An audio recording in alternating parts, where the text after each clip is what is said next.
Go live. Yeah. You're live. Right. Going live. Going live. You're live. But I'm pretty sure it said that last week. But let's hope we are actually live as I read out the following. You are listening to Let's Go JoJo, the weekly JoJo's Bizarre Adventure podcast about weekly anime from Dynamite in the Brain and Secret of the Sailor Madness.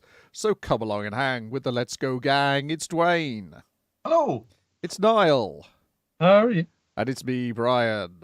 And on this episode, we are covering anime that aired the week of January the 14th to January the 20th, 2023. Have you got used to writing that on your checks, if you still write checks? No and no.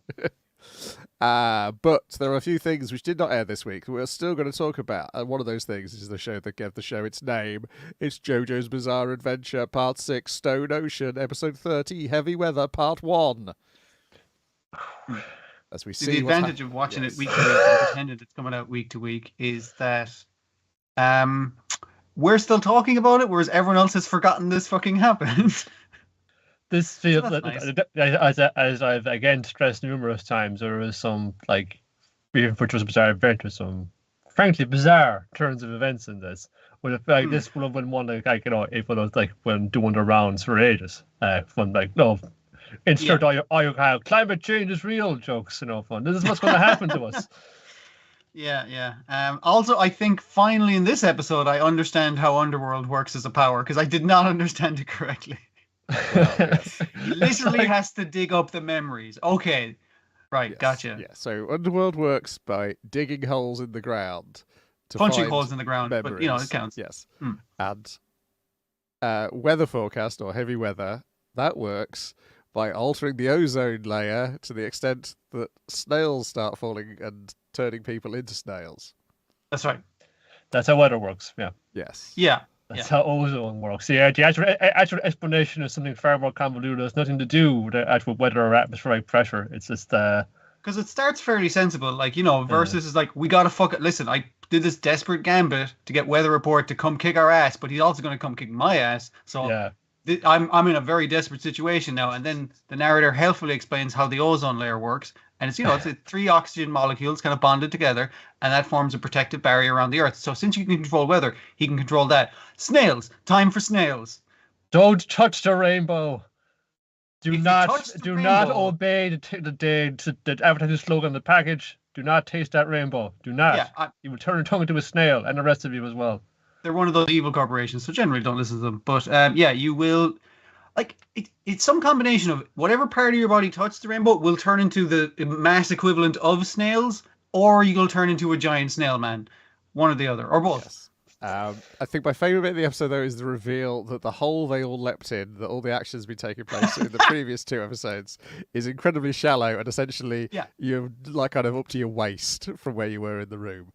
Please have some you need to questions. pull yourself out of it, but you can easily pull yourself out of it. Yeah, so it's very like children playing in on the beach. Like, they've dug a fairly deep hole, quite impressive, child, but it's not a real fucking hole. But children can climb out the hole. Yeah, as they that's do. the important bit as well.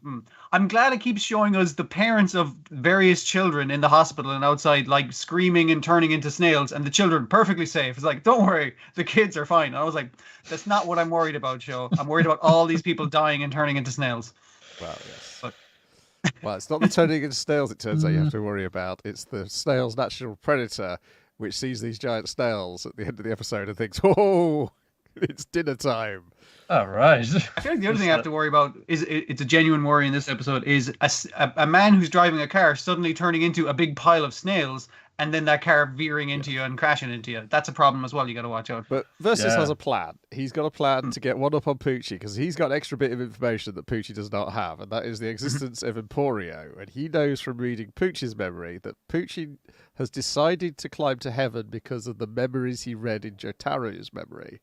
So it's actually Jotaro's fault all this is happening now, not necessarily Dio's. And Emporio has Jotaro's disc. Yes, so if I get that disc, I'll get that information. I'll be one step closer to heaven. And he's like, well, Emporio's their ally, so he's going to be the one person running towards the hospital as Emporio runs straight past him away from the hospital. Because Emporio is talking to himself, saying, "Is just like I gotta like explaining the plot to us and himself." I get this It's distance, Speedwagon Foundation, but I really want to run back to the hospital and help out my buds, but I do have to get this to the Speedwagon Foundation because I said I would. That's very important. I've got to beat them in 5 minutes. Yeah, so he runs straight past, and he's first is despairing. It's like, where is this kid or this guy? Because he doesn't think he's a kid at this point. So he digs a hole, finds him, chases after him, and then tricks him by bringing a memory of Jolene ringing him on his mobile phone. Yeah, he digs up a memory of Jolene ringing him on the phone, and that means he has his phone number. So then he rings him on the phone and is like, all right, whoever answers the phone, that's him. It's that little kid. Get him. Bop in the back of the head. Yeah. But he hasn't got the disc. Where's his disc? So he's searching him and eventually finds it in a tiny backpack along with other things inside the tiny backpack. And he's like, this kid's power's like my power. It works on memories. Is it though? His works on the memories of objects. That's what like, Versus says. I don't know whether that's true or not, but that's what Versus says. Well, I suppose he would like consider like, from outside from the inside looking out, that my power is going to be like, that's the baseline power, that's the one. So everything else is an offshoot of that. Heat vision is kind of like my power. Yeah. If I have to do the memory of heat vision, so it stems from there. The girls are leaving. Poochie's like, yeah, you got to go after Versus because he's going to be trouble. And Hermes is like, okay, which one of these 3 guys are we going to go and beat up first? Is it going to be Weather Report? And they're like, no, he's our ally. We're not going to beat Weather Report up. No, he's not. Yes, he is. No, he's not. Yes, he is. All of this is his fault. I mean, like it's Versus' fault for starting it, but it's Weather's Report actual power. So yeah. Well, I suspect next week we're going to learn that it's Pooch's fault because all of it's Pooch's the very fault, last thing is with Weather Forecast basically saying, I'm going to find my brother and punish him for what he did to me. Poochie, you can't solve all your problems with discs, okay? This is where that path has led you. Yeah. This is a bit where it's creaking under the weight of itself, devolving pulled out to work at Ursa Yatsura, and it's getting the pinch in, yeah.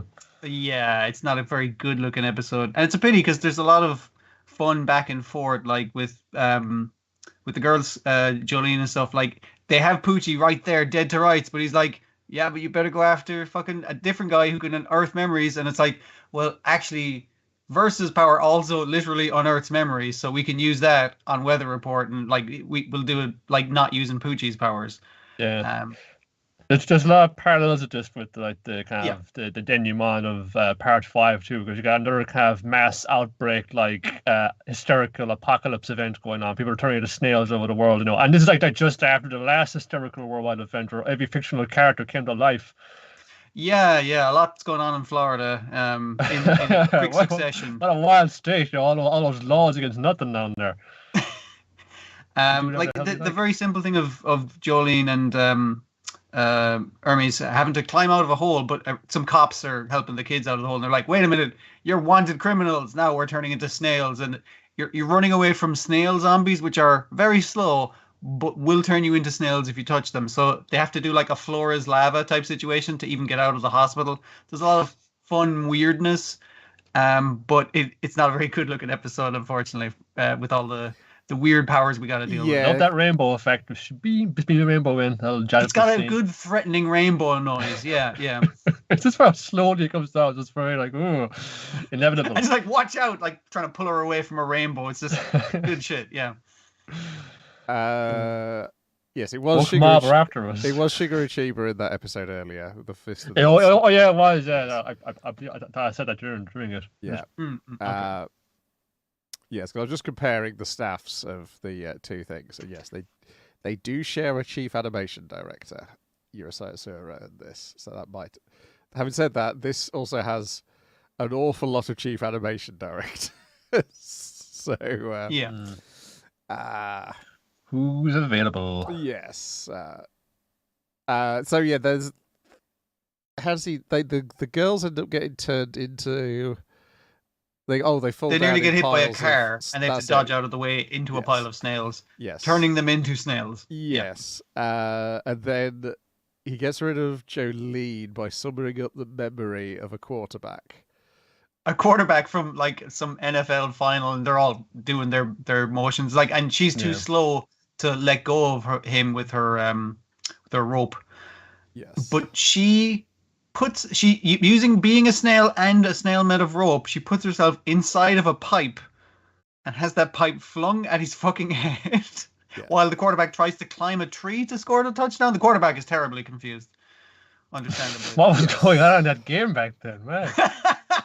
He was trying to climb the mast. And there's a whole bunch of touching me, touching you, touching me, and then he thinks he's getting away, but oh no, he's turned into even more of a snail than the two women have, and Emporio is now. And so they're like, gotcha, okay, you're coming with us, we're getting in this car. Hermes is about to get in the car and then notices all the shells are empty, and she's like, oh my goodness, I know what's happening here. There's this Hermes beetle. Is an expert on this beetle. Yes, that preys on snails and eats them alive. And this car is now full of them.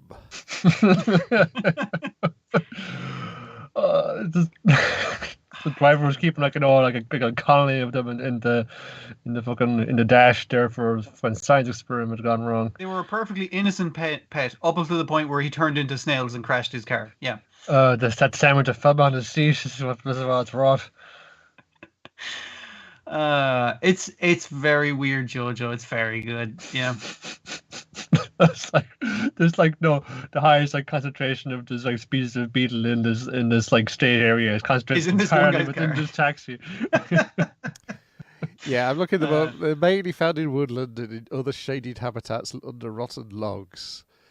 At least in the UK, these fellas are, or the UK equivalent of them. Yeah, so I'm not sure whether suddenly finding themselves in that guy's car is particularly realistic. However, I think we've already gone way past the line of realistic science in this episode. So. I mean, like, Jolene's top has turned into snails in a way that both her boobs are covered in a snail shell. So, like, don't worry about realism at this fucking stage. No. Weirdness is what we're after. Again, the actual explanation for how this is happening and why the rainbows work. Again, it's just reading too many magazines in the fucking dentist waiting room, and there's a plot in there. Like, don't start thinking about, like, aren't rainbows like a relative refraction of light through a prism kind of thing? It's like, and therefore you can't touch them because they're always at a distance relative to how you're seeing them. Shut up! Just don't touch a rainbow. All right, it's very simple. If you touch a rainbow, you'll become snails. If you touch a snail, you become snails. No touching things. Very simple. Yes, that was JoJo. So this week, then we've also got Lupin 0, episode 4, Claim the Whiskey Pipe. So I'd forgotten, yes, it's the housekeeper at Lupin's house who's hanging around with her dad in the previous episode. He's had enough of her, so he's moving out of the house and he's going to move into school. He's going to find a place in school. Live at school. Gonna make a den, gonna make a little hideout. It's going to be full of our shit. We're going to hang around here and smoke and play cards and all the things those young hooligans get up to. Sounds fun, right, Jigan? I don't know. Like, initially, he's like, that seems like a good idea, but the more they try and set up a base, the more it's like, wait a minute, this is hugely impractical. Because he tries to dig a hole on the roof of the building at first, which goes well until he gets greedy. And I don't even know how it goes well in the first place. But to try to find that legendary, 6.5th floor. Yeah. You can just crawl into. They tried the boiler room, but it's too hot. They try under the stairs, but there's a cadre of sumo wrestlers who have to go up and down those stairs regularly. They're burly karate dudes. I thought they were like young sumo wrestlers in training. Okay, my bad. I don't know. There could be a sumo club at school. Karate clubs as well out there. It's all right. I thought they were judo guys, so we all thought they were or judo either. Yeah, some kind of big sportsman. It's the gi. Yeah. But I've my latest thing is I'm looking around. I've got this pipe. It's in the sewer, and it shoots out whiskey. That'd be a great place for a hide. And it's like, I think I can almost know fun. G's getting pissed off if one of his harebrained schemes. If one saying like, "Fun, this is a stupid," like, why could go out and do real crimes? If one say, "No, we gotta have a hideout. It's fun." Yes, because Jigen gets annoyed because Lupin compares him to being like an adult, and that causes him to strop off. And then he overhears some U.S. Army guys talking, and that leads him back to the whiskey pipe plot. And they kind of do battle with the U.S. Army, who are pumping this whiskey through this pipe for illicit purposes. Yeah.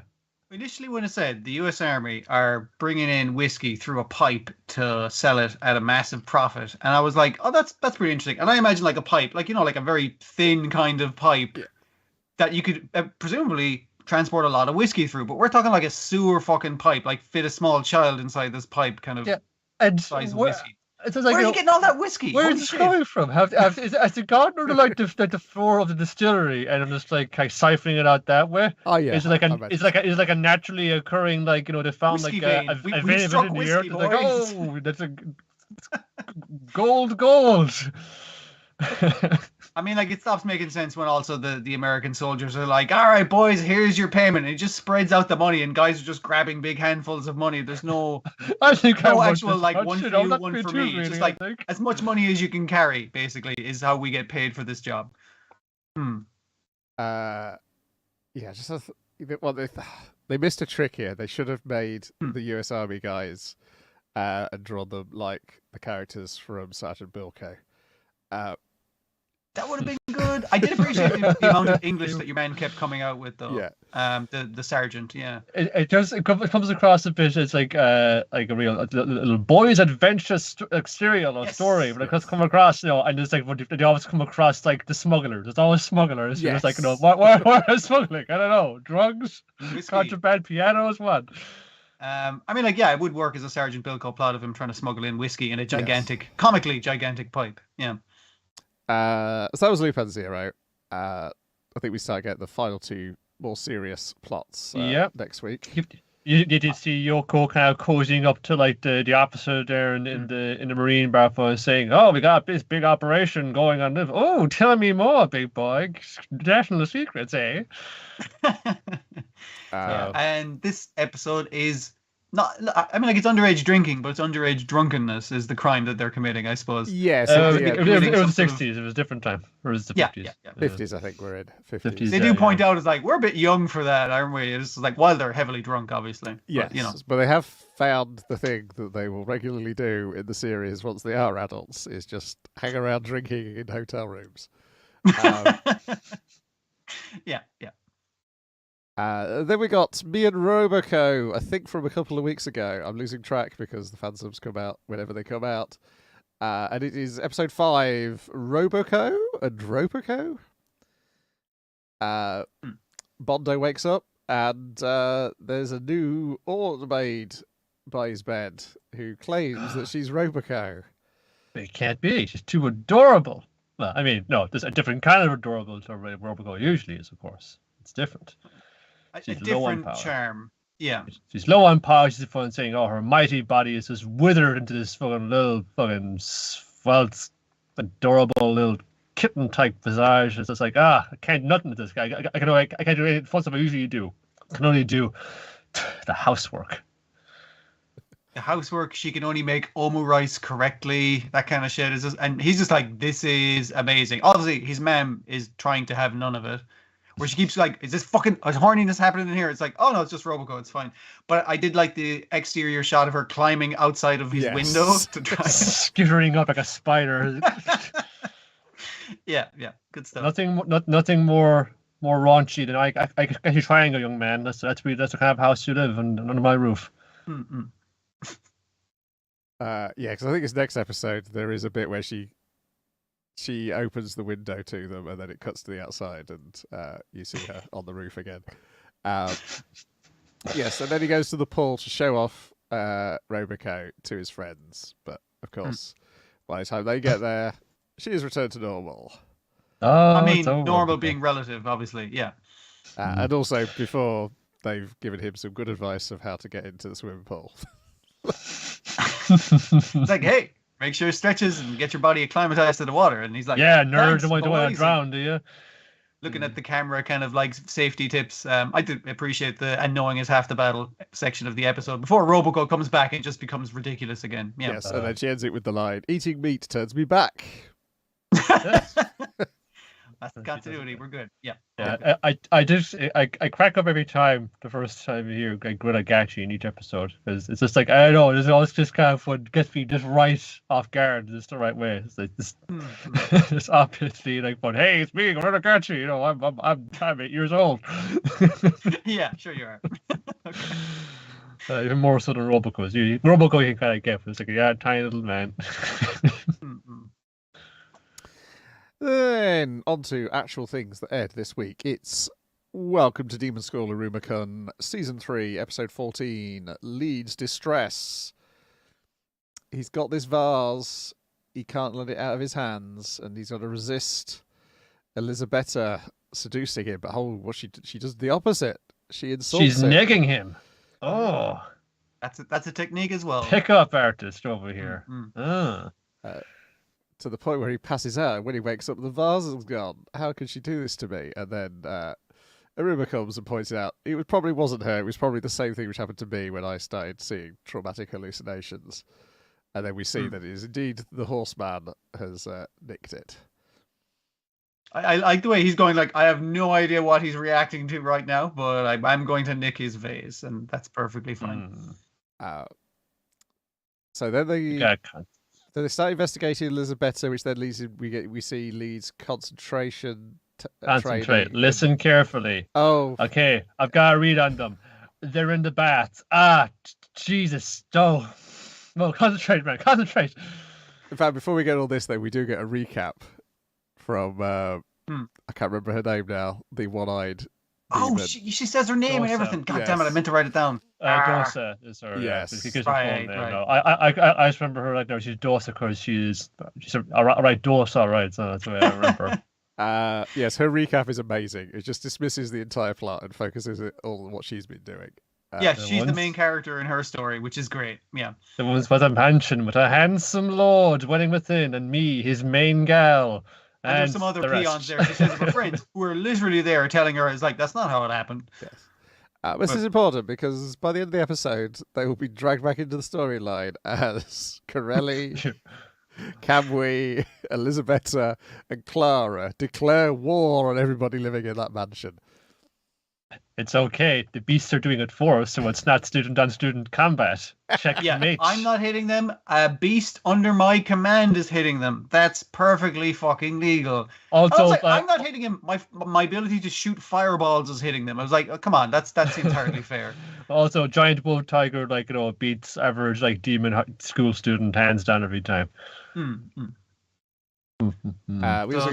girls have teamed up to take on these guys. I don't know why she really needs them, considering she has an army of beasts, but I guess she just needs feminine wilds as well. So yeah, she wants them to use their succubus skills on the lads.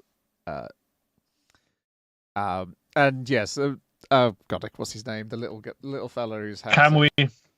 Not Kamui. No, I know Agarez. Agarez is a sleepy dude. He was planning on acting as using the house and himself as a distraction to let everyone else get away, but everybody else has come to love this house so much they're willing to defend it together.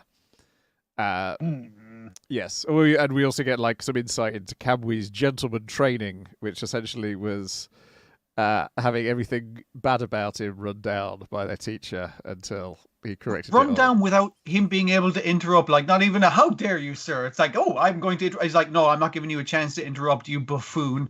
Like, you dress like a moron. Who picked out your tie? Your mom? You should have picked out your own tie if you were a real man. All this over and over and over, just like whoa. And then Hark got to present day in his suit and wearing a monocle, and you're like.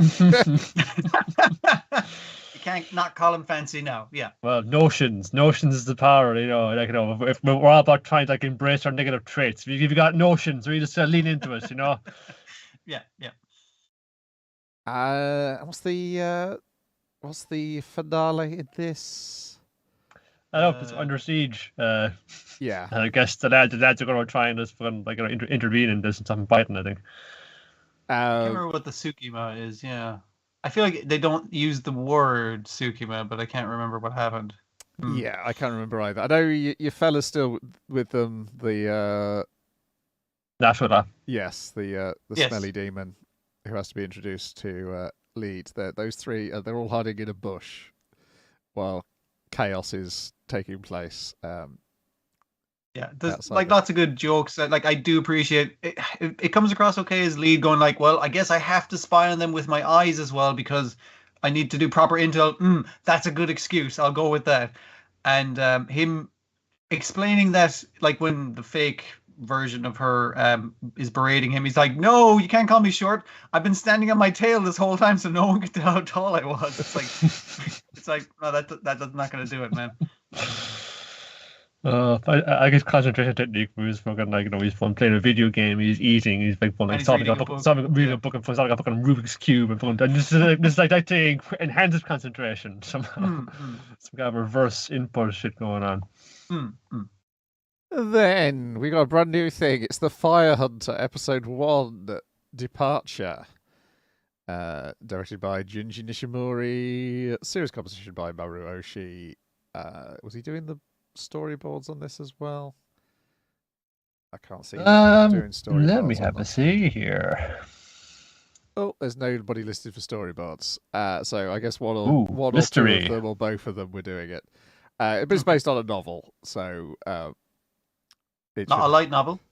not a light novel, a real, honest-to-God novel. So The actual book with pages in it. yes, And just that. So we open with a girl watching a man being killed by a monster, and as he's dying, telling her his dog's name, and the dog bringing his weapon to the girl. Run credits, and then we learn some context over the next sort of 4/5 of the episode. Yeah, it gives a lot of lore in a way that's like, this is a really fucking weird world and I like it, so I don't mind this lore dump. Yes, Yeah. it's. I don't know. There's an older woman doing the narration. I don't know whether it's this girl as an older woman doing the narration. It seems to be like, this is the story of how I did this. Let me explain how the world works or Yes. something. Yeah. It's suggesting that, but I'm not sure if it is her. So Yeah. essentially, the situation: she wandered into the woods because she was trying to get some eye medicine from the tree folk who live there, and that caused her to be attacked by one of these flaming creatures, and she was saved by a fire hunter who died, and that's considered that she's like, this is already added to the reputation she's got as being cursed, because she's got burden. this Yeah. this one very important person, a fire catcher, has been killed. And we learn through narration that this is not the past, this is the future. Nope. At some point, humanity physiologically changed to the point where we're exposed to not even just touching, you have to just get close to a small flame. Yeah. A will source cause- of flame and fire. internal human combustion. Which then, of course, You'll will set explode in fire, and chain everyone around you reaction, will explode yes. in fire. Yeah, just the heat of a fire will set you Yes. off. So what they're using instead of like flame to heat up like this food and that kind liquid. of stuff it's a liquid that you kind of have to like pump into. Like, I don't know if Yeah. it's air or something like that. So they're cooking it, I assume, and because the liquid's kind of a amber kind of color, I assume it's from these flamelings or Oh, whatever. you they're see it there, the hunter, like, he's cut this Exactly. thing up good and it's just gushing out of its mouth. So, yeah. And they say that the fire hunters get them the ability to use fire in a way that's possible without them setting on fire themselves, which is very important. Yeah. And so, to apologise for getting this fire catcher killed, they're going to send this little girl to the city because they reckon he's from the city because he's got a flame ward which is printed, and they only get printed in factories, and the only factories are in the city. So they're going to bring his dog and his weapon back and say, sorry about that. You always got to go explain this. It's like, this is our way. And I don't. But It's the not, paper makers don't want to give them the I assume it's just paper that she can use as not as currency, but basically as payment to say, sorry, I got that motherfucker Yes. killed. It seems to be like by the sound of it, they like imprinter infuse like liquids like into it. Yes, Because they yeah. say no. Actually, this is enough to to light a house for a day or two. So I guess it's something like you can use. It's of value, something yeah. like that. But I suppose, like, yeah, if you're doing it in a bartering thing, yeah, it would be like a handy, like, currency or a valuable item to trade around. And so they're waiting for the collection truck to arrive. They'll load her on the collection truck and take her to the city. The collection truck arrives, which essentially it's 2 trains which don't run on tracks, heavily armored, and they turn up to bring goods to the town and then they like show up in town and they like stay for like 2 or 3 days trading goods back and forth, and then they go on to the next town. Because even when you're one saying it's like, yeah, we want you to take a thing, it's like, we got a few stops before we hit the city though, right? And it's like the woods are super dangerous, but it'll be like a year before you actually get to the city. You're going to because they're hopping between all the towns it's between 5, here and there. It's 5 months to get to the city, and then we've got to repair, so it'll be 5 months after that. After we've repaired, it'll be another 5 months to come back. So essentially, it's going to be a year, even if you hop on a different truck to come back. And that's if you came straight back, because you mightn't get straight back either. Like, I did appreciate the way her mom was, like, fairly hard and cold with her. That's her mum. That's her neighbor. Yes. That's so like the person who's being like her maternal figure, and she understands the reason you went to trade with the 3 people who weren't going to give you the medicine. It wouldn't even work on us anyway. It's because my mom's gone blind, and you think I'm going to be going blind as well. But it's cool. My side's fine. Don't worry about it. That is her grandmother. That is. But like the woman is saying, like, you're worried that I'm going to go blind as well, kind of thing. Yeah. So I couldn't quite tell whether they were just the neighbours or also like some sort of relative, because they're probably a very. They're acting as relatives, basically, is what I mean. Yeah. Well, it's like it's a Totoko's parents and the neighbor's husband. So, like, this had to fun. Let's coalesce those 2 family groups together, like, and then the daughter is there as well as like the neighbor's daughter. It's like, oh, fucking this ingrate, this fucking home wrecker coming in. I'm glad you're gone. And even kind of fun spite, I think, like, just going off and, like, the wagon train, waving goodbye to people, and they're at the front of the path waving goodbye, and the daughter just has a fucking one mask on and say, nope, not getting it off of me, nothing. Yeah. It's like, oh, oof, it's probably.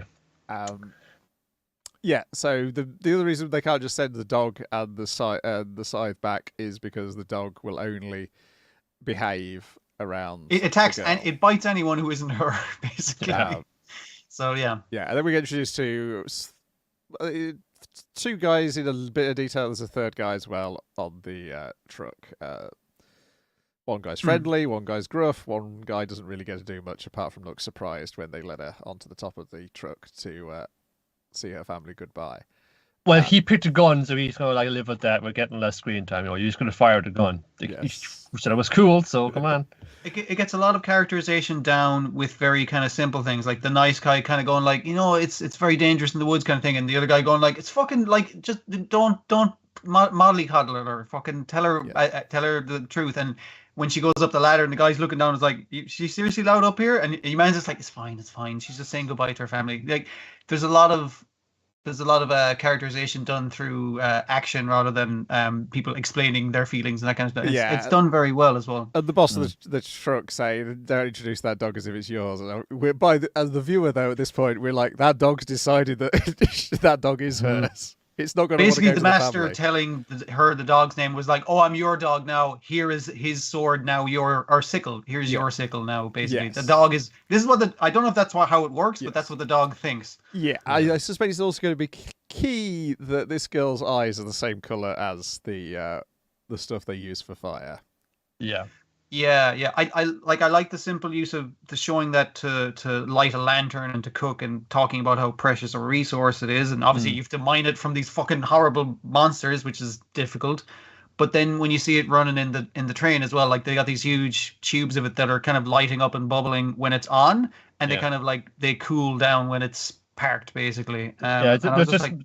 It's been the kind of thought put into like the how much combustion do you think is like going on around you in your life? And saying, sure, I haven't got a fireplace. Yeah, but there's like a gas stove, there's cigarette lighters, there's engines, there's lots of sources of combustion all around you. It's like, oh yeah, what the fuck would you do if this turning one of those on would kill you immediately? Yeah.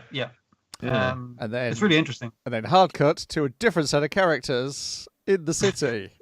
Where we learn the other important thing about fire is its purpose in keeping things hygienic.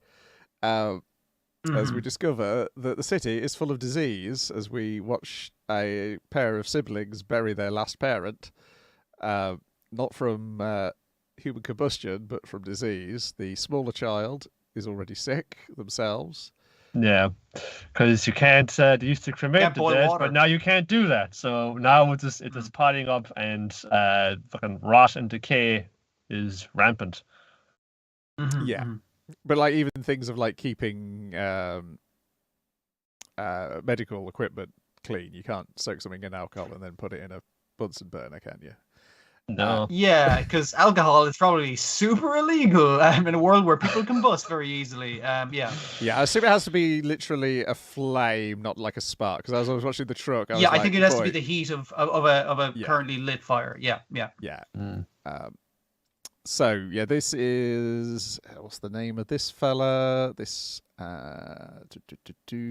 Koshi is the other character. Yes, yeah. He's 15 and the 11 years old is Toko. That's Toko. it. And we a little bit, and then he's got a letter from somebody's he doesn't recognize stuck in his door. And I think the episode kind of ends there because it felt like we're just going to tell the story how we tell it and not worry about how long an episode is. Well, we've let you stew in this for a little bit. How do you feel? Is this like, something you want to say for a bit? And that's what's nice about it. It's just like, yeah, I'm just like, just gonna let me kind of stew in it for a little bit and just like, just sit down there. Don't mind this. I'm just gonna kind of walk past you and just do things around you. And pretend you're not there. I was like, oh, okay, that's great. That's nice. It's like, this feels like refreshing to like see a kind of fantasy like this where it is just not really kind of referring to anything or referencing anything. It is sort of, it's like I had an idea for it's like War of the Worlds. This is one factor was changed around what it looked like. It's and they're kind of written in the now because you can't help but read from parallels. Like we used to burn everything, and until then we started burning ourselves, so we had to stop doing that. So we were forced into like adapting a better ways of living for ourselves because there was no other way. Okay, I've just been scrolling through the character list on the website, and I've just had explained how these two plots are going to join up together. Right. Yeah. Oh, whoops. Spoilers. I'm liking the way it's partially explaining some of the more complicated elements, but most of it you kind of just see unfold before you in a very kind of relaxed pace, and it is essentially a post-apocalypse hellscape. Because it's like this all fucking sucks, but because of the kind of really relaxed pace it's introducing these concepts here, you don't feel there's not a pressure of stress in it. There's no time limit on it. No. Like it's good. It's fascinating. It's like I want to look around it and see it a bit because again, it's a lot of the thing like no fun. Like every apocalypse was the same. It's going to be like fun desert wasteland or fucking nuclear fucking holocaust or something like that. It's overgrown basically. The woods are gigantic. Yeah. I was that kind of way. But I was saying no. I was like, there's no other one way. It's just like you can literally like extrapolate any idea you want, and things that do that don't get held up like nearly as often, I feel. Yeah, because they point out early on, there's like the war is over. As soon as this happened, war no longer exists in this world because why would you start a war? You'll get yourself killed doing that shit. Yes. What the fuck? Like yeah. You pull the trigger on a gun and you're gonna blow up before the bullet reaches the person you shoot it at. Yeah, exactly. It and also it's the 2006 revival starts here in terms of what anime looks like. Yeah, doesn't it just? I was like, well, I'm watching fucking like Wolf's Rain in here. It's like I was just getting real bangs of that off of it. Yeah, and it's partly the way things move. It's partly the color design. It's partly the fact they're using like fake textures on there as well. Yeah, textures over the animated parts, that kind of thing. Yeah. There is a look to the book covers, and we're trying to bring some of that across. Certainly. I enjoyed this a lot. Yeah. I just felt this like fantasy things have just become some kind of like mired and things, and even when they're good, they still feel like they're kind of running like off a certain book, where this feels like something like Yeah. it's just like no, they thought about like a different kind of imagination there, and it's making making you more curious, making your imagination spark even a bit more, rather than just like just kind of reaching back to the file, into index file in your brain and saying, yeah, that one, yeah, I get that. Yeah. Yeah, so the book series ran 4 volumes and a side story. So I assume we're Okay, getting good. 4 volumes. Then we've got TRIGUN Stampede Episode 2, The Running Man. Tell me about it, because I'm still not watching it. Well, he's got to run. Basically, the last episode, they're all in the pub. They're like, wow, what a crazy last episode we had. And then everyone in the pub pulls a gun on him and was like, all right, we're turning you in for the bounty because we needed to fix our plant. And he's like, cool, chase sequence. They hightail it out of there. They get the heck out of there. He's ducking and diving, swooping and swapping. It's a really good running sense of space that he's running through the city, like just running downstairs and hopping over things and busting his tailboat off stuff. Like swimming through the air on occasion. It's like, this is like good kind of flopping around it. But just got out of town, and Meryl is giving him a knife an earful fun, saying, "God damn it, man, you're always running away from your problems. Just fucking that's what way is that to live? Because people that need that money, they're fun. The town is dying. It's like, don't you feel any guilt about that?" And Robert, hey, leave him alone, all right?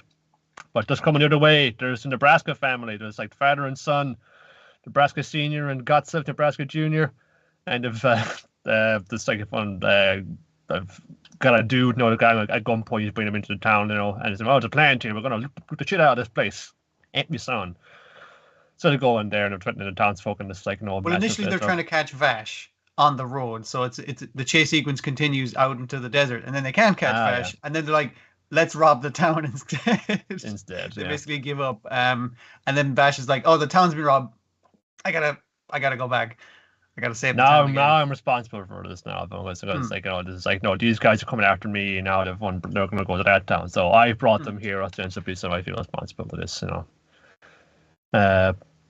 They're looting the thing, they're getting off the thing, and they're like, hey, friend, drop the plant, fun, or shoot you. You won't shoot me. You got a rocket launcher, you've only got one shot at this. I'm dodging your son's rocket punch for these, I'm dodging around, so fun. I've only got 1 RPG, right?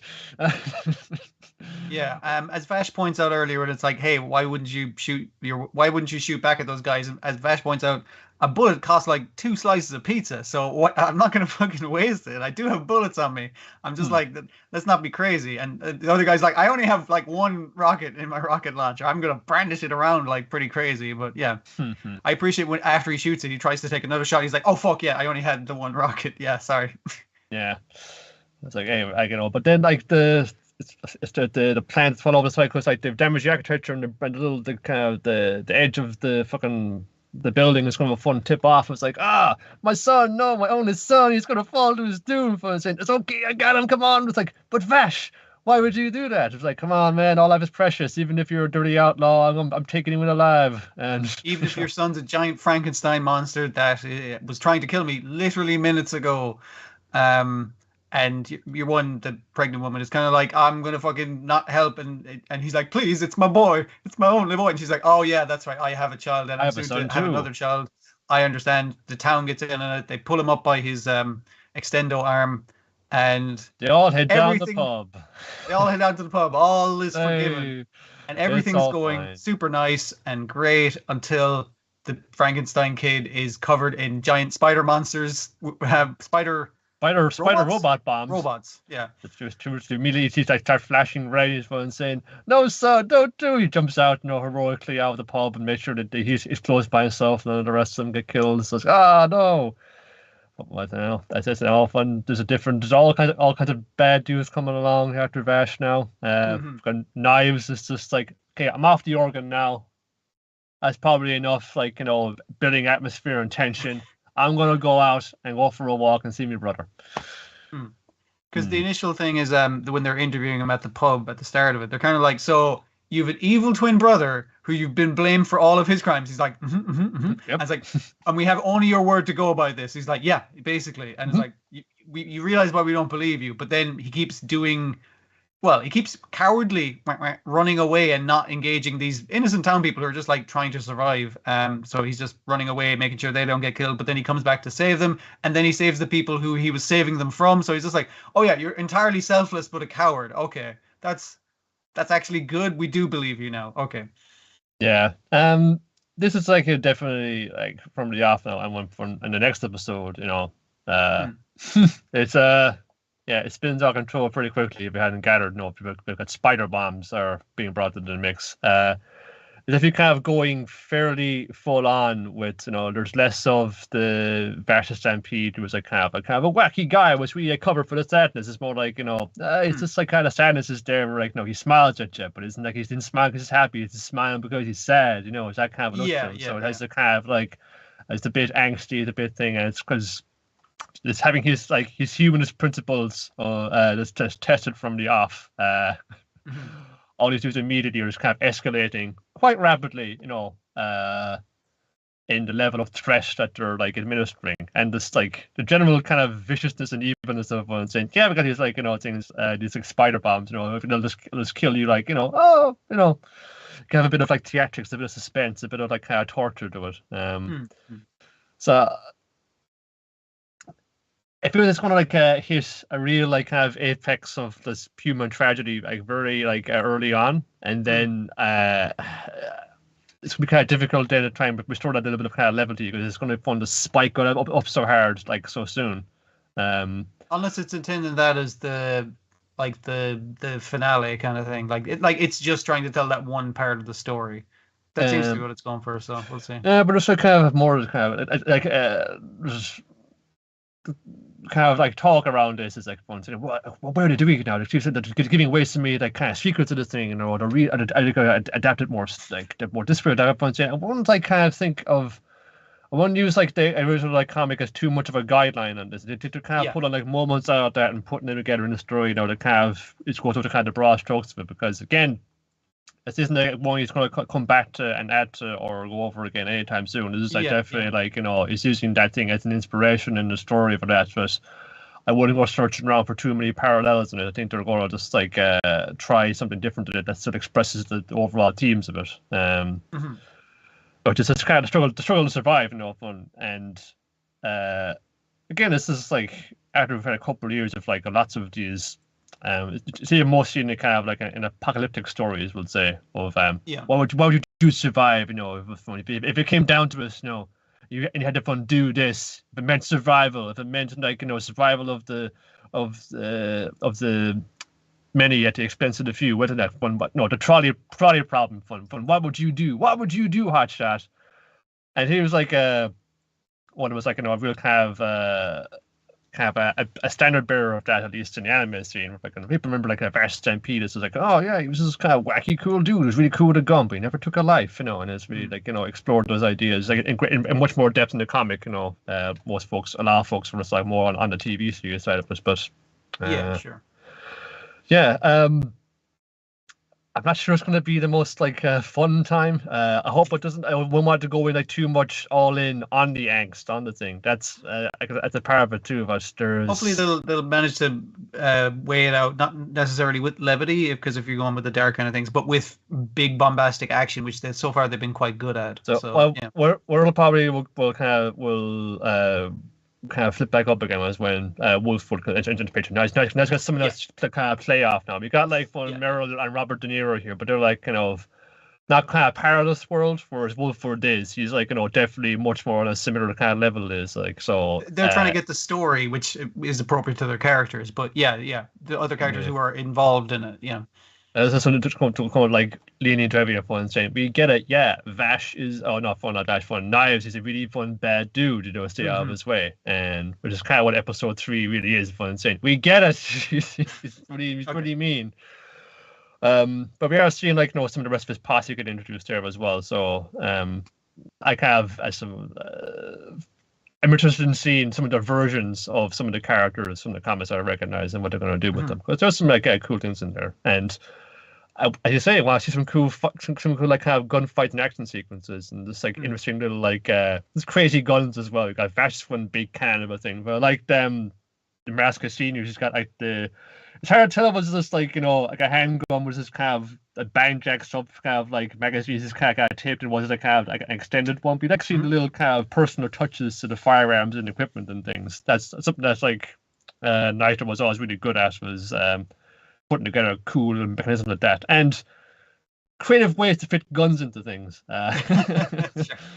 So let's not have like it all be too imbalanced. So let's have some like that part of TRIGUN, the TRIGUN brought into it too. But we'll have the Angst Fest next week, and we'll see what you make of it. I've already watched it. Okay, that's right.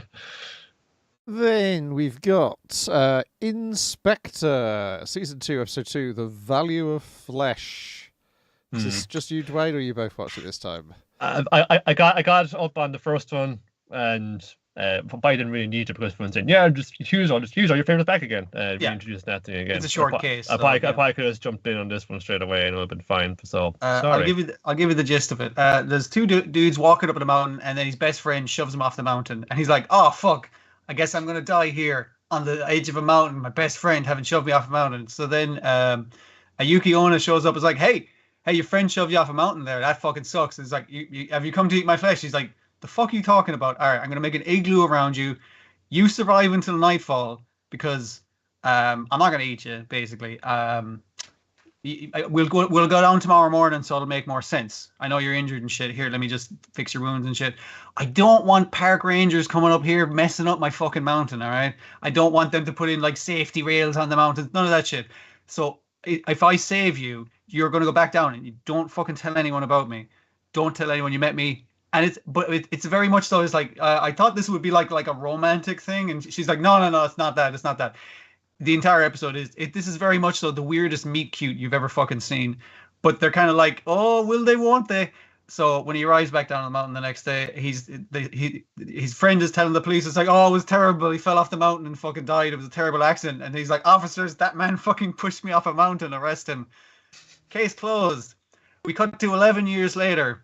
He's walking through that same town below the mountain, and he's like, "Hey, you there, that lady in the summer eating an ice cream. You're that Yuki Onna that saved me on the mountain." And she's like, "I thought I fucking told you not to tell anyone." It's like, "Yeah, but you already knew." And she also recommended the author's work who wrote about the Yuki Onna, who, like, the guy told him his wife about it. You know, that old story.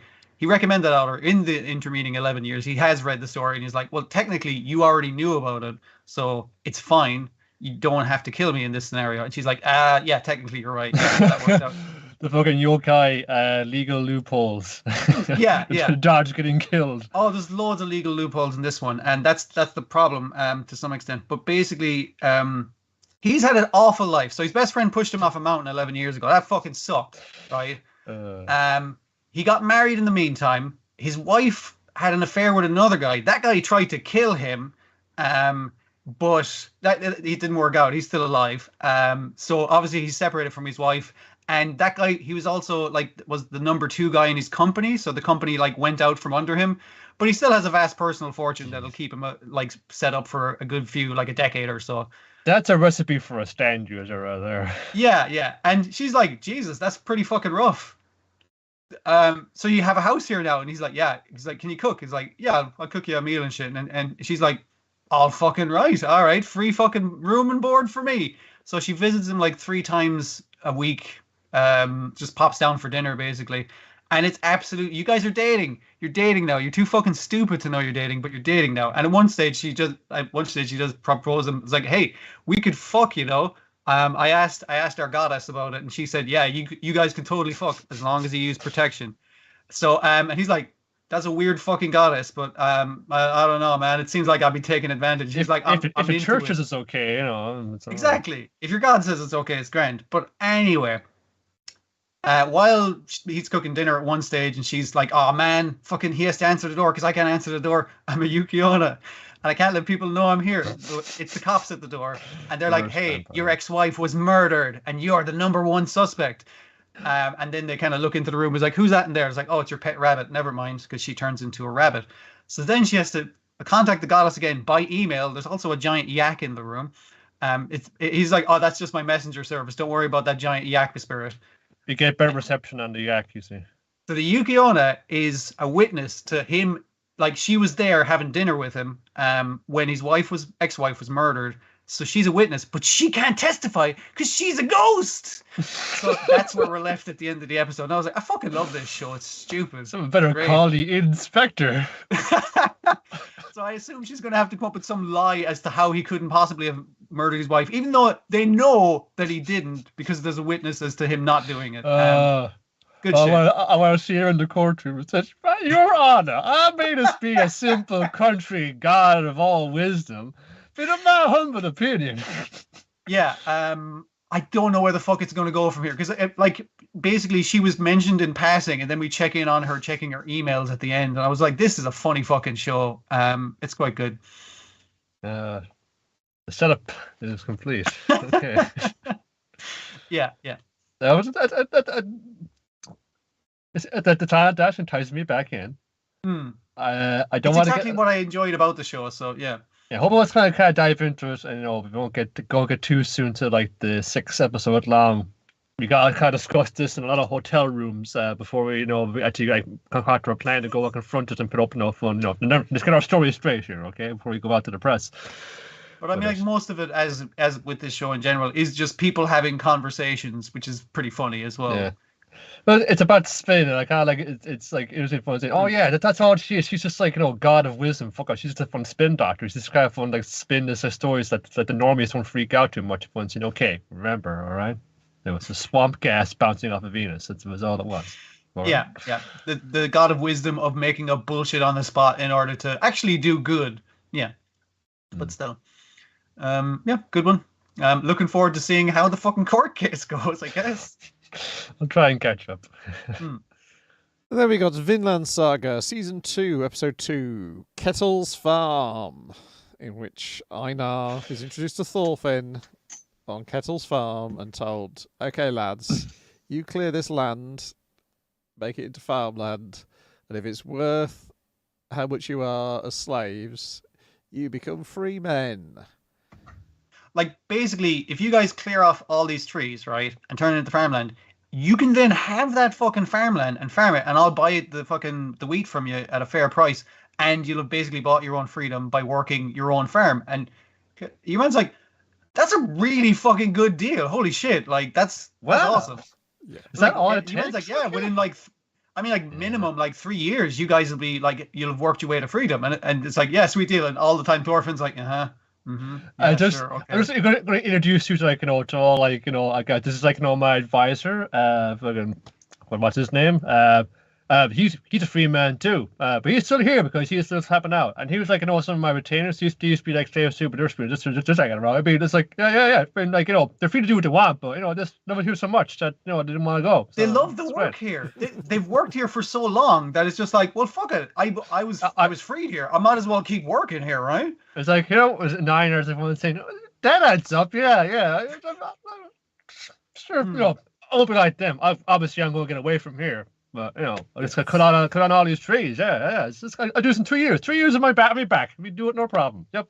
Yeah. And then just for the first day, Einar, just watch what Thorfinn does. You don't have to do any work. Just watch. But then he's too keen and gets his axe stuck in a tree because he tries to start chopping. And Thorfinn's like, just chop trees over there, all right. And also, could you chop them in this direction? Because we have to point them in that direction so we can drag them to the river so we can float them down river and clear the fucking land. They drag them to the river, not I'm not sure how much space to have to work, but it seems like they cleared out a decent bit. Could you just fucking roll it in? Yeah. It's like, wow, Thorfinn, you've done all this already. It's like, yeah, I've done all this much. It's like, how much do we have to do? All right, from the river to where we came in, all of that. And it's like, so you haven't got much done then? It's like, no, I haven't got much fucking done. I'm one dude. also haven't figured out to turn it sideways now. I got the strength. I got the fucking the energy for it. I'm not an engineer though, but I'm doing my best here. All right. Then they get bullied by some free men when they bring them their lunch. They brought you your lunch, fucking free lunch. Oh, when's lunch, Thorfinn? Oh, here it is. They've eaten most of it. Also, they're just sleeping over there now. That's cool. Yeah, and they can't break the tree down any further than they can because they think that's the work of those guys. So if they break the tree down, they don't have any work. So they've got to lug the trees whole. So he's going to report them. but then he gets distracted by a pretty lady in the middle of about to report him to Ketil. Yeah. I'm going to tell the boss about this. I have a report, boss. Oh, what's the report? Beautiful daughter. Yeah. Oh, Yes. sorry. What was happening? Yeah. I love it here. Hmm. Be good. You, sir. Nice.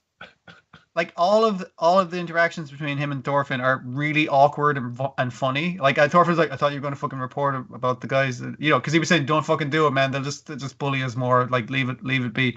And it's like, oh, I'm from North England. Where are you from? Iceland. Ah, Iceland. What's that? Is that an island or? Can I eat that? What? Yeah, it's like I've never heard of that. We get introduced to Ketil's son, who's expecting to be yeah. recruited and to the army and go and fight in That was England for very, Canute. very like I don't want to work the farm, Dad, Yes. kind of fucking thing. Where he's This is just who like, I yeah, am I'm doing now." it, Dad. I'm doing it. No, cut him at the fucking height of the knee because we need the cattle to graze. It's like, yeah, I know, Dad. I'm doing it. All right. that was the sword. I can't even put on the sword. It's in. Oh, I'm going to start. If my arm was longer, this would look so cool. I'm going to sheath it instead. If slowly, but with purpose. Yeah, because everyone's Watch like, out. oh my God, he's drawn the sword, and it's like he's not actually able to draw it fully out because it's not slung correctly on his back. Yeah. You're fucking it up, He-Man. And Tries then to Sauce and Dragon swat Quest. a moth when he's having sex with a woman and misses it. misses completely. And then the parents outside going, it's like, oh, they're going for round 2, honey. It's like, oh, brilliant. We got got him him now. now. They're there with like refreshments for him fucking their daughter. And she's not too happy about that, as the daughter. And I assume he can hear them outside. And that's why he leaves it off, basically. He's just like, fuck this. I'm my own man. I'm not just here to, you're not just trying to inherit the farm off me. Fuck this. And then 2 drunks fucking accost him. Hey, young master. I thought they were going to try and murder him or something, but it's just to show Oh, God. how lack of control of his life he has. Where they're just like, come on, you're coming with us. He's like, no, please stop leading my horse. I No. can't. It's unbecoming of me. I'm on my station in front of we know even. Come on, yeah. And then we check back in on Einar and Thorfinn, where Einar's sort of going, yeah, almost should take the farm, shouldn't go to war. Wars are. Wars for cool. stupid Game. Vikings. But, All yeah. Vikings are bastards. Well, and stupid English people as well, because it explains that Yeah. they were first attacked by the King of England. And then the Vikings came in to free them from the King of England, but they only killed us more. So fucking, it's bullshit. What a ripoff. And he does Yeah. mention somewhere in there that there were slaves where he came from in England as well. So it's Mm-hmm. it's like everybody at this Yeah. present time is guilty. But I'm not supposed to be a slave. That's like that couldn't happen to Yes. someone like me. I didn't vote for this. That's why he's so initially impressed by the sweet deal he has as a slave in this fucking plantation. Sorry, forced laborer in this soon to be a farm. Sorry, there we go. Contractor.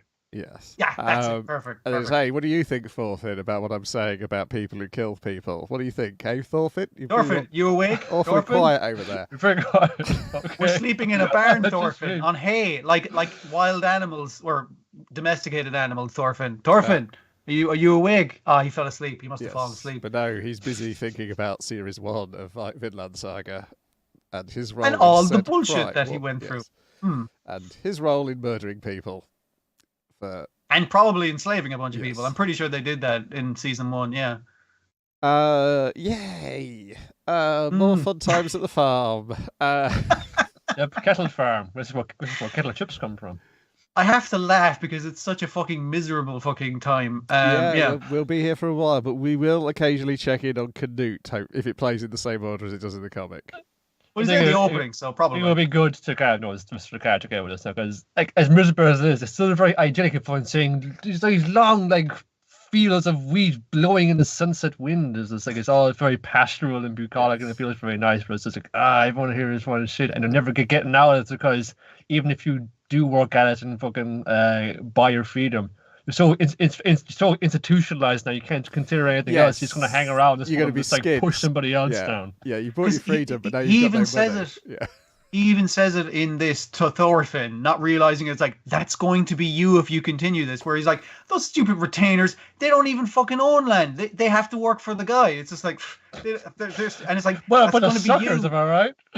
That's going to be you in if you in 3 minimum years or possibly longer, depends how long it takes you and this other fucking random guy to clear this entire forest. Especially if you think you got a shot with that maid.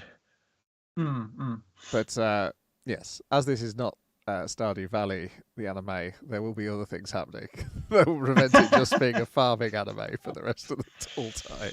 That would be fucking amazing, though. Oh, Yeah, it's like Farmville and Civ, you know, because it's going to flip between the two. It's like Puyo Puyo Tetris. You gotta play around the one around the other, or like chess boxing. You know, you gotta do around to this and around to that. You know, keeps it balanced. Meanwhile, checking on politics with Canute. But yeah, I don't know when that will be. Whether that's next episode or next couple. I can't remember how long exactly. Soon. Yeah, I think it's like it will give you like one chapter of Canute and then back to this for a few chapters and then check back in on Canute. So I hope they keep it that way because I hate for them to like rearrange. I don't think they can because I think the Canute stuff happens in different years, so you can't have it all run in one episode. Meanwhile, in the future. Yes. Oh man, I'm sure now. I'm trying to remember what anime has done that. I'm sure something has done that. Yeah. Is it Hairbot? Probably Hairbot. Yeah. Then we got High Cards episode 2. Make a choice. Hey kid, give us that card, and then pretend you've never seen any of this. But then there's a phone call, and is it Bernard, the older member of High Card? Yes. Yeah, he's giving him a nice cup of tea. Like initially he's like, "Oh, fancy cup of tea." He's like, "Oh fuck, this is amazing fucking tea." Super tea. But he's onto the phone to the boss. He's like, "Yes, he's here." Well, it looks like you're working here now. Yes. Would you like to be our apprentice? And we will take you where Is it Pinnacle? Is the name of Pinnacle Motors? Yeah, yes. Famously, like luxury car outfit. Hey, we're all card puns. Is that cool? That's our thing. Not only that, it was great. We get a fucking map of the fake country. It's excellent. Yeah. It's pretty great. The fucking what's the name of the crime family? The Old Maid family. I don't fucking remember. No, they're Old Maid Street. Yeah, Old Maid Street is the. It's like a version of the Old Kent Road. It's Old Maid Road, I think. That's pretty clever though. Yeah. Yeah, I can't remember the name of the crime family. I do remember the name of that assassin they were chasing down in the first episode, though. His name is Bobby Ball. And I was not expecting he makes that balls, name. see? Tiny ones. I was not expecting one half of Cannon and Ball to show up as a reference. Nor was I expecting James Corden's carpool karaoke to show up as the ending credits either. I mean, it's the best version of it, not including his own, obviously. I was just like, oh, they're all singing the theme tune. I jumped to Wayne's World first. That's true. That's my premium singing in the car. Yeah. So he's taken on. They whisper how much he's going to be paid. He's like, okay, I'm in. Instantly hearing it. Goes and tells his mate at the orphanage, and then that kind of lets on that he overheard the landlord talking to them. You've got to make your choices. Then we meet a new character, Detective Young, and his young assistant, who I don't think she gets a name, does she? I don't recall anyway. No, she's like a fresh-faced, freckled, bespectacled detective, and he's like, well, this is a strange case because there's been a robbery involving a man who bullets bounced off of. So when there's a strange case, we have to call in strange people to investigate. And so they call in High Card. They explain, there's 52 cards. The king has told them to recover them, or at least this is the story being told to Finn. Because I'm not entirely sure that might necessarily actually be the case. It looks like they dropped them. They refuse to tell him what his card does, so he's having to figure it out throughout the episode. It makes a gun, we know that for sure. Yes, it turns out it allows him to shoot in a straight line because he's got the weakest card in the pack. But someone was pointing out on the My Anime List forums about this, is apparently in some countries that's actually the strongest card in them. I guess it depends on which fucking city you're in that fucking world of cards as to what game you're playing. It depends what game you're playing, and it depends, like in 25, the suits, you want high in the reds, we want low on the blacks, because the low on the black is higher. Yeah, so I or assume that's better going to be value. the twist after everyone laughs at it at the end of the episode for having the weakest card. All they need to do is play what is it called, lives, where it's like pick up 2, because that's a bastard of a fucking card. It's like, I was just about to fucking play my last card. It's like, no, pick up 2. Or it's again like, you know, JoJo stand fucking like paradox here. I can turn like anything into marbles. Okay. Yeah, I got and infinite also, bullets, so I can just kind of like get him in the other hand, so I'm never going to run out of bullets either. It's pretty the other handy. useful thing in this is he shoots out a car window underwater, which like bullets, as you know, the speed of them like slows down as they cut through water. But these go at the speed of bullets, so they don't slow down, which is also important. Yeah. Yes, because we also learn what's the calorie one that Chris has got? Calorie high. Calorie high. Which, yes. It means I cannot die, but I get really hungry. And also, I have to be a ladies' man. The card is forcing me to be a ladies' man. I think you've added that in, Chris. I don't think that's the case. But all right. Marking your own cards there. Dirty poo, old man. So while they're getting dessert, which is him chatting up a woman at a pub, then the waiter is being bullied by a tough guy, and you're supposed to think, that tough guy, he's the guy in the hoodie we saw earlier who could bounce bullets off him. And they help the waiter out, but it turns out, no, it was the waiter. He's the guy. They push around all the time. The card makes him into Colossus? I'm going to say Colossus. Yes. Because he's big, bulky. She's more craggy. I know, it's like you're right. A smooth thing. Smooth thing. They defeat him, and then the jokes of the episode is like, Finn's like, that could be the way I could have gone. Am I going to go that way? Am I going to have to turn to crime to save the orphanage? Maybe I'm avoiding it by joining in with this organization. Legitimate, not gang. Totally not a gang. But the guy who's giving Bernard the orders seems much more unpleasant than everybody else at Pinochle. So yeah, it's basically saying if Finn fucks up, he's out of there. But Bernard's like, they do take him for him. They do take him to get his themed suit fitted and everything. So you know they're being decent. Oh yeah, getting tailored. You know, I guess it's like, you know, if we're going so heavy off of Kingsman, you know, the crew of that was like, no, he's an antisocial youth. He's got emotional problems and problem issues with authority. You know, but just like, you know, didn't necessarily straighten him out, but it was like it directed the energy towards like trying to go on a purpose. Yeah. Yeah, it's got a lot of style. I just love the style of this thing. You know, I think of like, you know, Skate the Infinity from the other year. Like, you know, they had like a lot of like this like style and it's like, you know, into the design of things and so how people dressed and so on. It's just like a similar like feeling to me as well. Just even down to the playing cards themselves. You know, they got their own little motif going on. Just like I'm always a sucker for like, you know, a nice kind of boldy kind of blocked out suit. Like he's getting like, you know, kind of swag like yellow one there next time. Just a bit like Beck from Big O actually. I was thinking the Beck thing as well because it's kind of suiting. But like that style is really good. And hopefully based off of the ending where they're all jamming in the car and singing the theme tune or miming to it, I presume. They're like I kind of hope it's fun characters that can play off each other, much like Skate as well. Yeah. And just the card puns are just like, you know, I'm always. Oh my god, yeah, so many card puns. You'll come up trumps. Unless there's a joke in the back, and sometimes there is.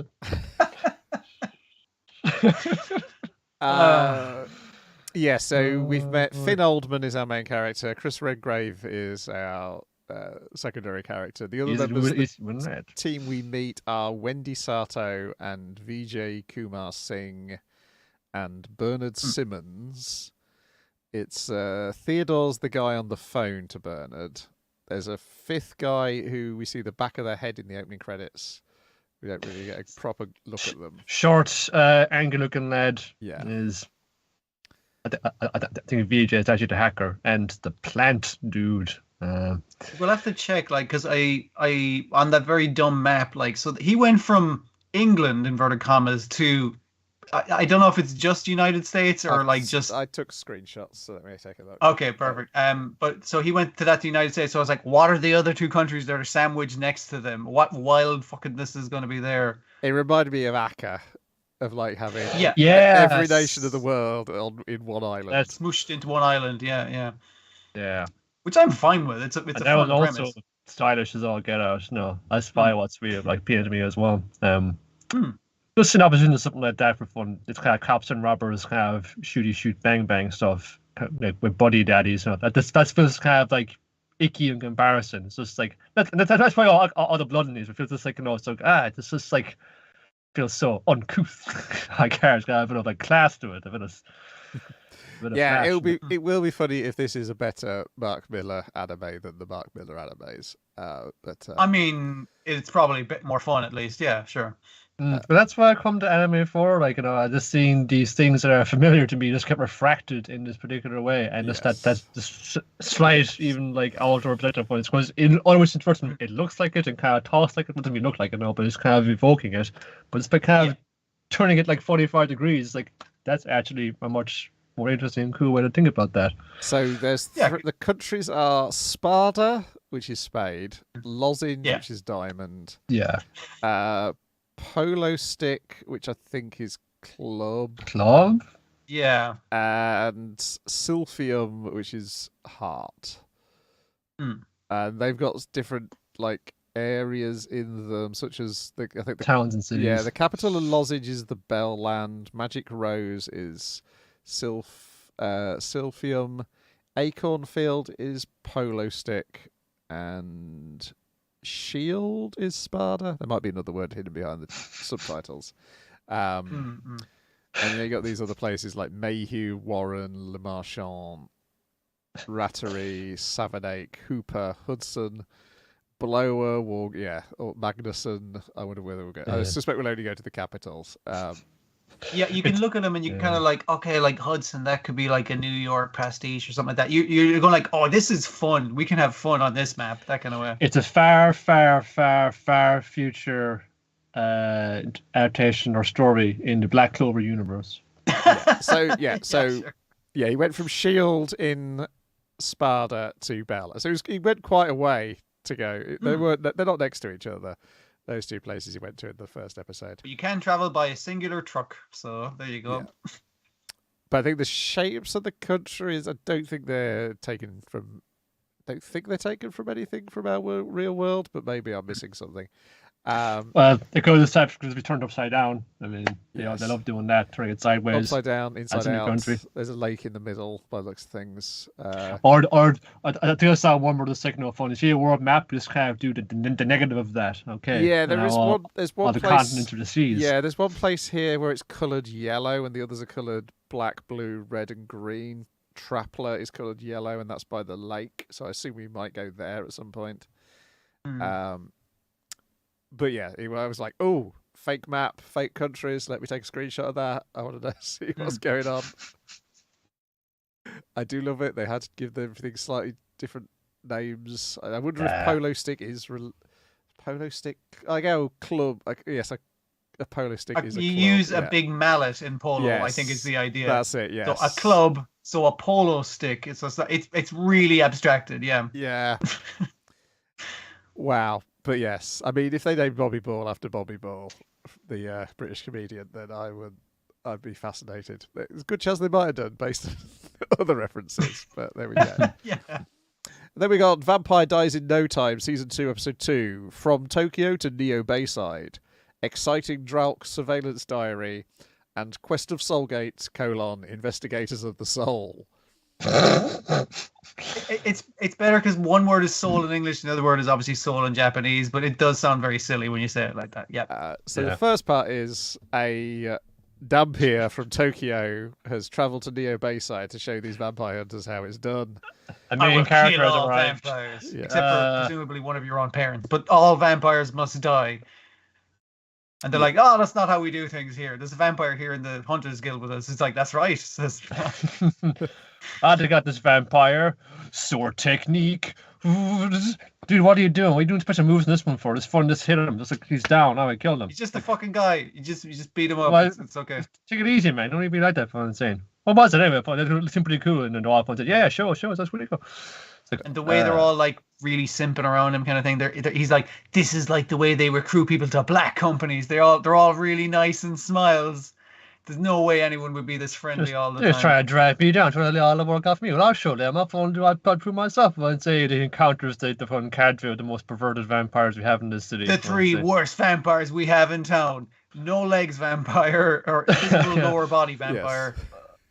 Janken vampire. I forget his and name. the Slinkini vampire one saying, Yes. there your clothes are gone. No, now you're the Slinkini. And I'll take pictures of it. But I can't threaten you with them. Yeah, his powers are unrelated to, but he is going to post pictures of you wearing a string bikini on social media. So that's not great.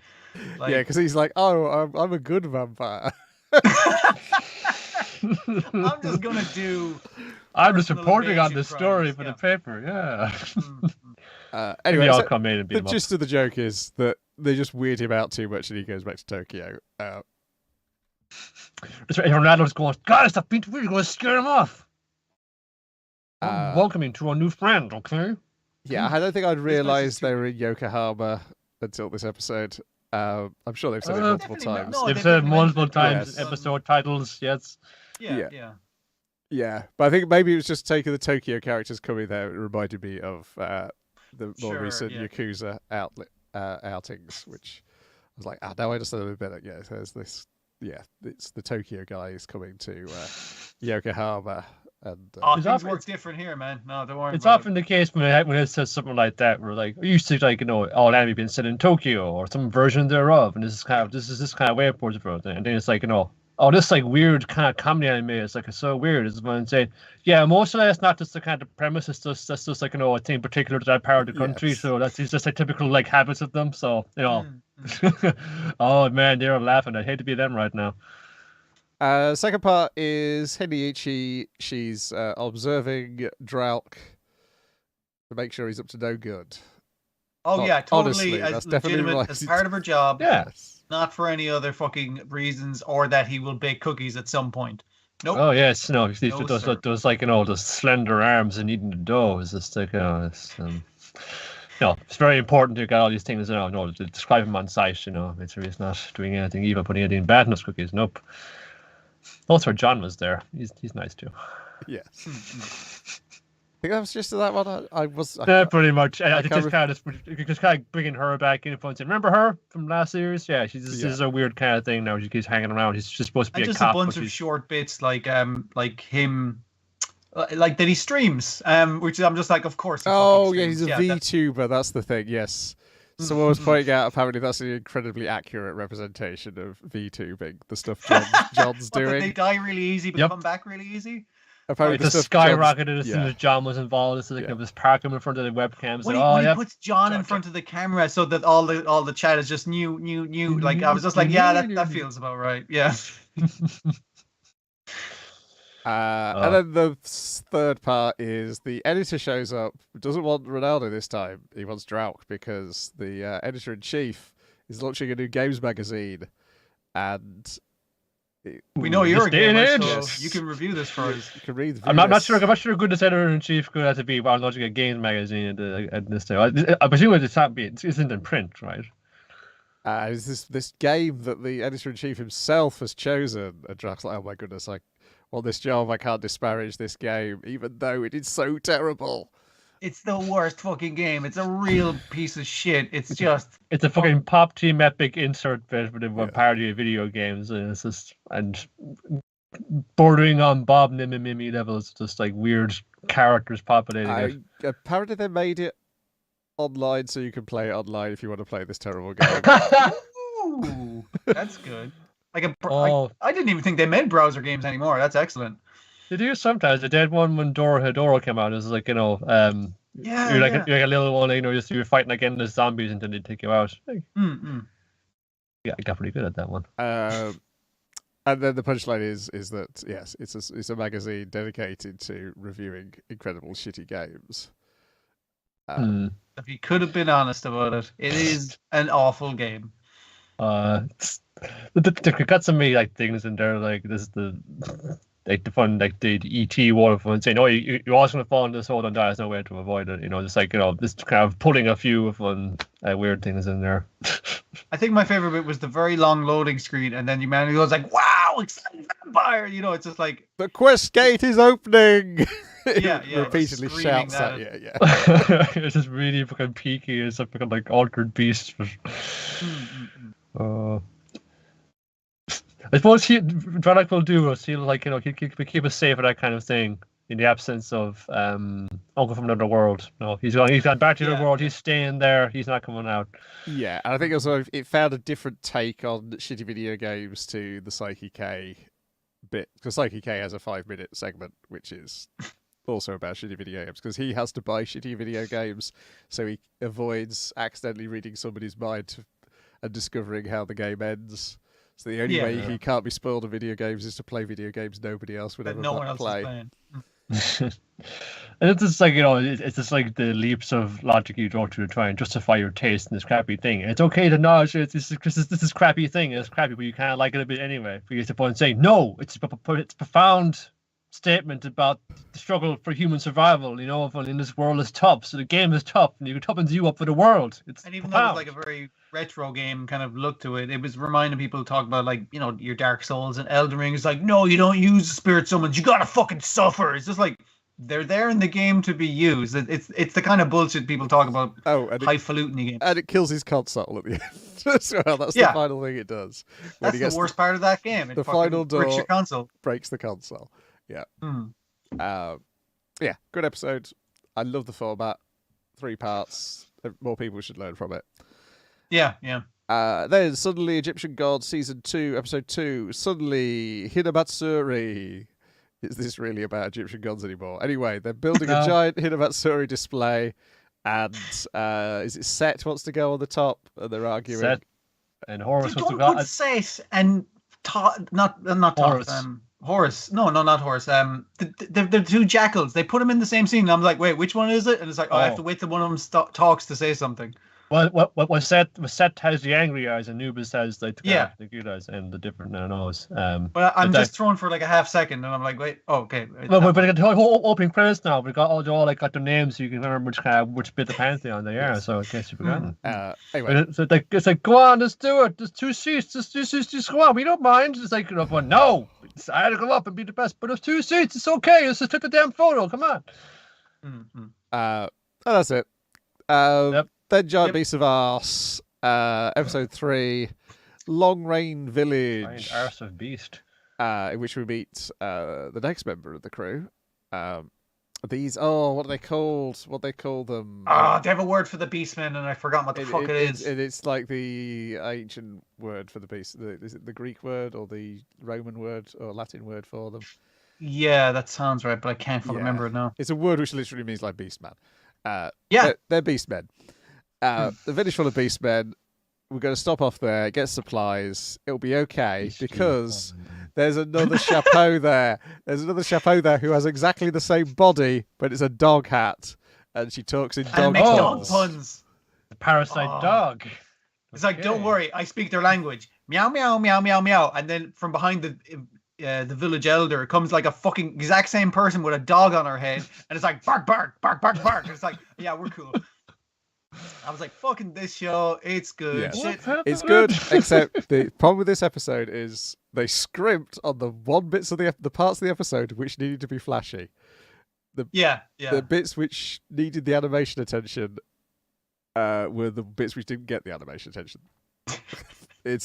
I'm hoping they're saving that budget for a thing they want to do down the line, and I'm hoping that thing isn't horny, but you never fucking know, so we'll see. So yeah, there's like a little girl of these it turns out the Beastmen produce women rarely, and also she's psychic. So she has a lot of trouble. She's a lot of trouble getting on with the other kids in this village because she's the only girl, and also she can read other people's emotions. Yes. So that's not great. And the lad who looks after her. As you were looking around, it was like, oh yeah, everyone's been dudes from this point. I haven't really been paying attention to that. Yeah, and the lad who looks after her, he's overprotective of her because of that, and I guess the entire village is probably overprotective of her because of that.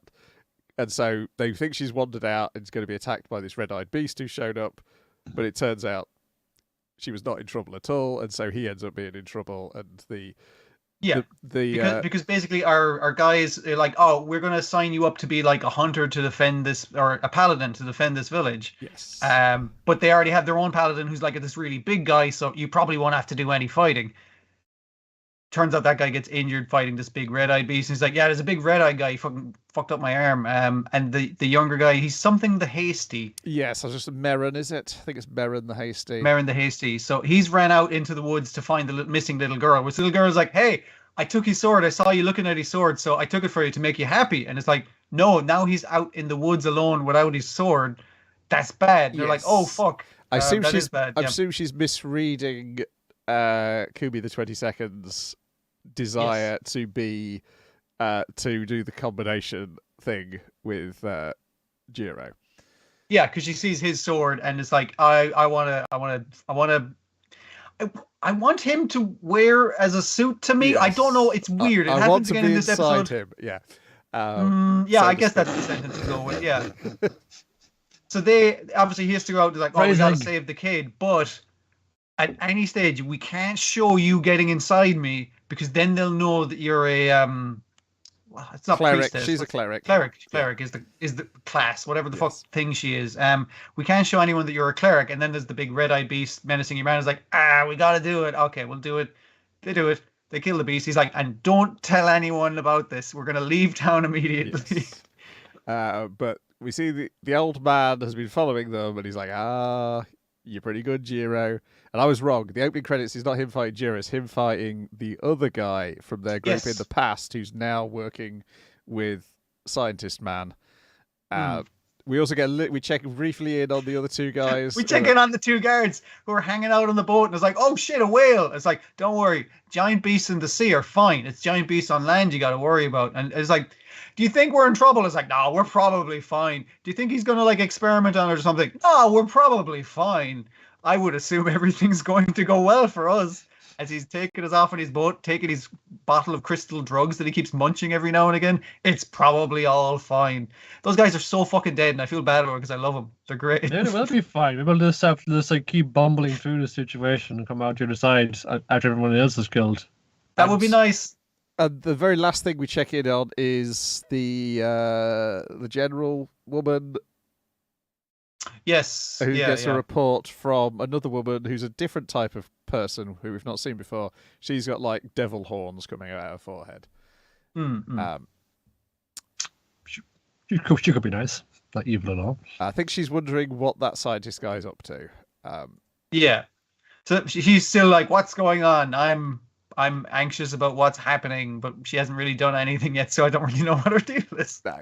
I also appreciated, like, basically the reason they have to hide out in this Beastman village is because there's a giant gash in the earth that the river has to, like, fill up before you can actually cross it, because they have hovercrafts. And so when they do a runner on the town, it's like, you forgot the river hadn't filled in yet, hadn't you? He's like, yes, I did forget that. We can't go past the giant gash. This is how Merrin's going to pay his debt off to them, is helping them out on this. And presumably he'll go with them and learn how to become a paladin himself. Yeah. And I assume at some point we meet that rabbit woman, who apparently is a healer, according to her character description on the website. She also seems to be really greedy, so I'm guessing she's the stereotype D&D thing of, like, I'm going to be the cleric and healer, but I'm going to charge you for it. Like, I'm going to make you sign, like, medical bills and shit like that. We'll see. I think that was it. I think we generally checked in. Did we check in on the other Kumi, the Spunky? I don't think we did. I think that's the only character we checked in on this episode. But otherwise, yeah, we did check in on everybody else. Which I quite, those two guys are great. I love them. I love those two.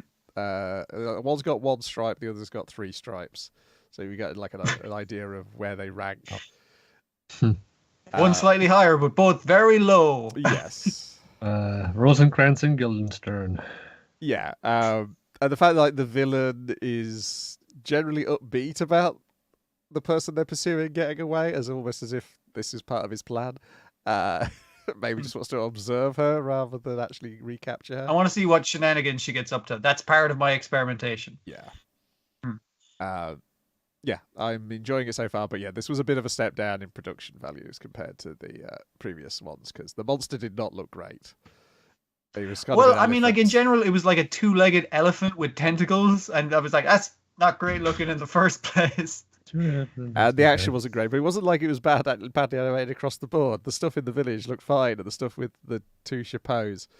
I just like, I'm like, would it be good if they explained that they're sentient hats riding around on golems, or would it be good if they never explained what's going on with them? I think it would be funnier if they just keep coming across different ones that have to make different animal puns in their speech. Yes, I Just mean, draw you in like the fire hunter. It's like, no, Yeah, well, yeah. I'm looking around this maybe. It's weird how similar they're kind of drawing me in with their weird world building, but one's doing it purely on that's the dumbest shit. I love it. Like, Yes. you got a dog on your head, so you were like, you're barking up the wrong tree there and shit like that. It's Yeah. like, shut up.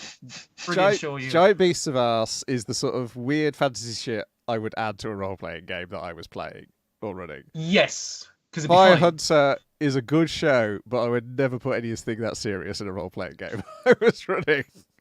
You have to have a fairly like serious. If you were playing to like a fairly serious crowd, like maybe like they don't joke. They go total RP. They like it's like, oh, we play it very seriously, and we end on like real fucking downers and shit. It's like if that's your group, that's the way you play it. But no, other than that, you play Giant Beasts of Arse. Never been my group.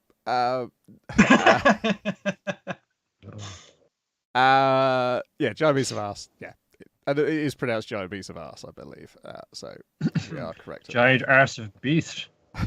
Maybe that elephant had a big arse. Maybe that's a horny thing they're saving their resources for.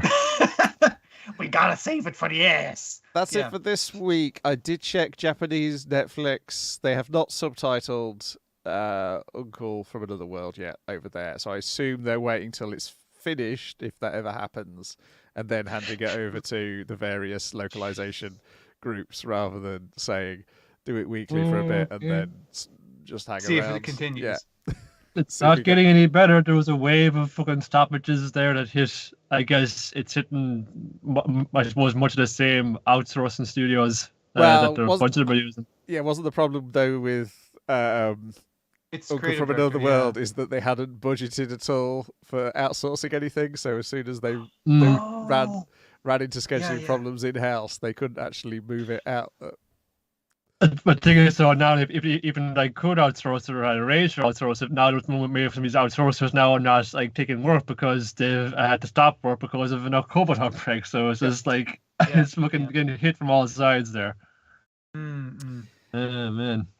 Yep. I mean, wouldn't mind if another thing dropped because that would give me more time to watch everything. But only 2 more Lupins to go. But yeah, that's the way I'm figuring. But we do have a Detective Conan next week, Dwayne. Oh, okay. This Saturday coming.